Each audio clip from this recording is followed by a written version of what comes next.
नमस्कार दोस्तों, आज की इस वीडियो में आपको बताऊंगा भिन्न ज्ञात करने के लिए भिन्न वाला सवाल। करें यदि किसी भिन्न के अंश और हर दोनों में 2 जोड़ दिया जाए तो वह 1/2 हो जाती है। यदि अंश और हर दोनों में 7 घटा दिया जाए तो वह 1/3 हो जाती है। वह भिन्न ज्ञात करें। ठीक ना। भिन्न हमें निकालना है, तो जो चीज़ हमें निकालना है और पहले से मालूम नहीं होता है तो उसे मानना पड़ता है। भिन्न बराबर होता है अंश बटे हर। ठीक ना। भिन्न जब भी होता है अंश बटे हर होता है, तो हमें मानना पड़ेगा। माना कि भिन्न का अंश x तथा हर y है। ठीक, पहले मान लेंगे। माना भिन्न का अंश x तथा हर y है, तो भिन्न बराबर क्या हो जाएगा? भिन्न बराबर हो जाएगा अंश बटे हर। अंश आपका कितना हो गया? अंश आपका हो गया x और हर हो गया y। ये हमारा भिन्न मालूम हो गया। ठीक ना। अब प्रश्न से चलेंगे। प्रश्न से मतलब सवाल क्या कर रहा है, सवाल को आधा आधा पढ़ेंगे, सॉल्व करेंगे। करें यदि किसी भिन्न के अंश और हर दोनों में 2 जोड़ दिया जाए तो वह 1/2 हो जाती है। ठीक ना। तो भिन्न के अंश और हर दोनों में 2 जोड़ दिया जाए तो भिन्न क्या है? x/y। इसमें कह रहा है कि अंश और हर दोनों में 2 जोड़ दिया जाए, तो ये हुआ अंश, ये हुआ हर। इसमें भी 2 जोड़ दिया जाए और हर में भी 2 जोड़ दिया जाए तो वह क्या हो जाता है? 1/2 हो जाता है। ठीक। अब क्रॉस मल्टीप्लाई करेंगे, 2 से गुना करेंगे 2x प्लस 2 दूनी 4, 1 से गुना करेंगे तो y प्लस 2 होगा। ठीक, तो 2x y वाला इधर लाएंगे, माइनस y हो जाएगा। बराबर में उधर क्या बचा? 2। ठीक ना। और ये 4 प्लस में है, इधर आके -4 हो जाएगा, तो ये हो जाएगा 2x माइनस y बराबर 2 में से 4 घटेगा -2। ये बन गया आपका समीकरण पहला।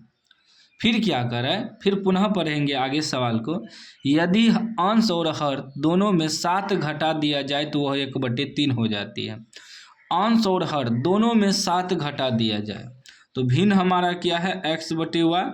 अंश में भी 7 घटा दिया जाए और हर में भी 7 घटा दिया जाए दोनों में, तो वह 1/3 हो जाती है। ठीक ना।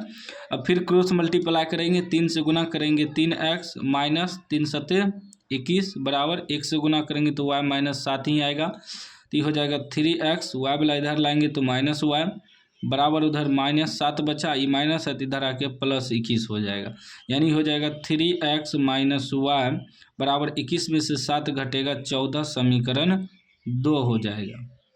अब समीकरण 1 और समीकरण 2 को हमें कटाना है विलोपन विधि से, तो समीकरण पहले लिख लेते हैं हम यहाँ। ठीक ना। पहला समीकरण है 2x माइनस y बराबर 2। ठीक ना। दूसरा समीकरण है 3x माइनस y बराबर 14 है। ठीक ना। अब इसमें दिमाग लगाना है कि हमें कटाना क्या है। यदि हम y को कटाते हैं तो प्लस करना पड़ेगा क्योंकि दोनों जगह माइनस है। यदि x को कटाएंगे तो दोनों x को बराबर करना होगा। 2x है, 3x है, इसे 3 से गुना करना होगा, इसे 2 से गुना करना होगा, तब ना 3 दूनी 6 3 दूनी 6 होगा बराबर। तो हम क्या करते हैं कि प्लस ही कर देते हैं, y को ही कटा देते हैं। लिखेंगे समीकरण 1 प्लस नहीं माइनस, दोनों जगह फिर भी -1 करेंगे। ठीक ना। दोनों जगह माइनस है फिर भी माइनस करेंगे, माइनस माइनस प्लस हो जाएगा, तो समीकरण 1 घटा समीकरण 2। ठीक ना। समीकरण 1 में समीकरण 2 को घटाएंगे तो क्या है? 2x माइनस y बराबर 2 और ये है 3x माइनस y बराबर 14। हम क्या किए हैं कि समीकरण 1 में समीकरण 2 को घटाए हैं, तो यहाँ प्लस है तो घटा का चिन्ह देंगे, यहाँ घटा पहले से है तो प्लस का चिन्ह देंगे, और यहाँ प्लस का चिन्ह है तो माइनस का चिन्ह देंगे क्योंकि हम घटा किए हैं। ठीक ना। चिन्ह बदल जाता है, तो ये हो गया अब माइनस और ये हो गया अब प्लस, माइनस प्लस कट गया। 2x में से 3x घटेगा तो -1 x बचेगा, तो 1 नहीं है लिखेंगे तो सीधा -x लिखेंगे। ये 2 में से 14 घट जाएगा तो -12 बचेगा, क्योंकि कम में से ज़्यादा घट रहा है, तो माइनस माइनस भी कट जाएगा, x बराबर बच जाएगा 12।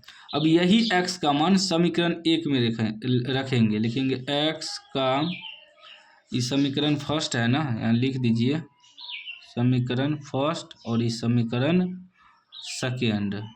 ठीक, x का मान समीकरण 1 में रखने पर समीकरण 1 हमारा है 2x माइनस वाई बराबर 2, और x का मान आया है 12, तो 2x की जगह 12 रखेंगे, माइनस वाई बराबर 2, ये हो जाएगा 12 दूनी 24 माइनस वाई बराबर 2। जब माइनस वाई बराबर निकालेंगे तो 2 उधर जाके -24 हो जाएगा, तो माइनस वाई बराबर हमारा निकल जाएगा, 2 में से 24 घटेगा -22, ठीक ना, -22, माइनस माइनस भी कट जाएगा, y का मान हमारा कितना निकल गया, y का मान 22 निकल गया, और x का मान आया है कितना 12, ठीक ना। तब भिन्न बराबर लिखेंगे, हमें भिन्न निकालना था ना, भिन्न बराबर x बटे y आया है भिन्न, तो x कितना आया हमारा, x आया 12 और y कितना आया 22, कटेगा 2 से कटेंगे 6 दूनी 12, 11 दूनी 22, यानी कि 6 बटे 11 जो है हमारा भिन्न निकल गया, आंसर निकल गया, ठीक है ना। इस प्रकार आपको भिन्न ज्ञात करना है। उम्मीद है आप समझ गए होंगे, समझ गए हैं तो लाइक कर दीजिए, चैनल को सब्सक्राइब कर दीजिए और घंटी को दबा के ऑल कर दीजिए।